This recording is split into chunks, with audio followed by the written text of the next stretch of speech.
So, Arne Slot became the first Liverpool manager to win his first away game against Manchester United since Bob Paisley in 1975. A statement win is how I would like to describe it. Of course, Liverpool came into this clash at the back of winning their first two Premier League games of the 2024-2025 season.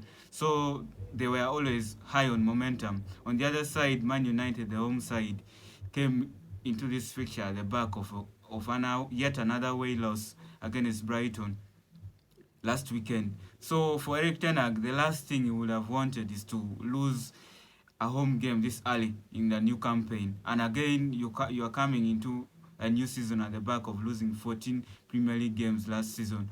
A club like Manchester United losing 14 Premier League games isn't good enough if you want to take back this club to its former glories. But that's where Man United are right now at the moment.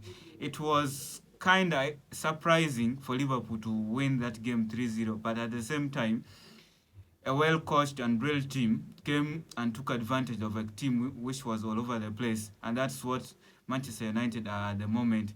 The weakness in the midfield, like we witnessed last season, is still evident. Casemiro giving a disaster class. It was quite a surprise. Seems like the midfielder woke up on a bad side on Sunday because whatever happened, well, the decision making in that game from Casemiro was awful. Bang average, 100% bang average for a player that has won almost everything in club football. So it was really a surprise to see Casemiro performing that badly because he's that player who is so self-motivated when you consider these types of fixtures. Man United and Liverpool is always that clash in English football. If you ask me to compare the magnitude of this fixture, I'll give you a perfect example of the El Clasico in Spain. Real Madrid versus Barcelona. Liverpool, Man United is always our El Clasico when it comes to the English football. Two of the biggest teams in world football and two of the most successful teams in English football. So it's always a testy fixture. More so, we expect it to favor players like Casemiro who are always high when it comes to motivating themselves. But it's not what happened. It's not what panned out.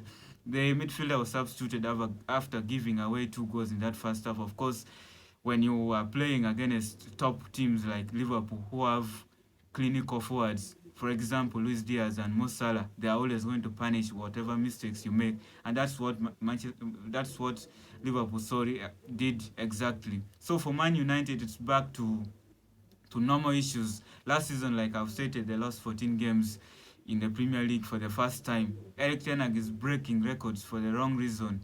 He was brought in Man United, of course, to take back the club to its former glories. But if you look at the performance of the team right now, you'll fail to see whether they're going to get back to the former, or even question him whether he's the right fit for the club if they want really to go back to that team which used to compete for the major honors in European football, leave alone the league. So it's quite a worrying sign if I'm a Man United fan out there. But if there is one thing that you really want to see from your team is the fact that you need the value of whatever you spent this transfer window.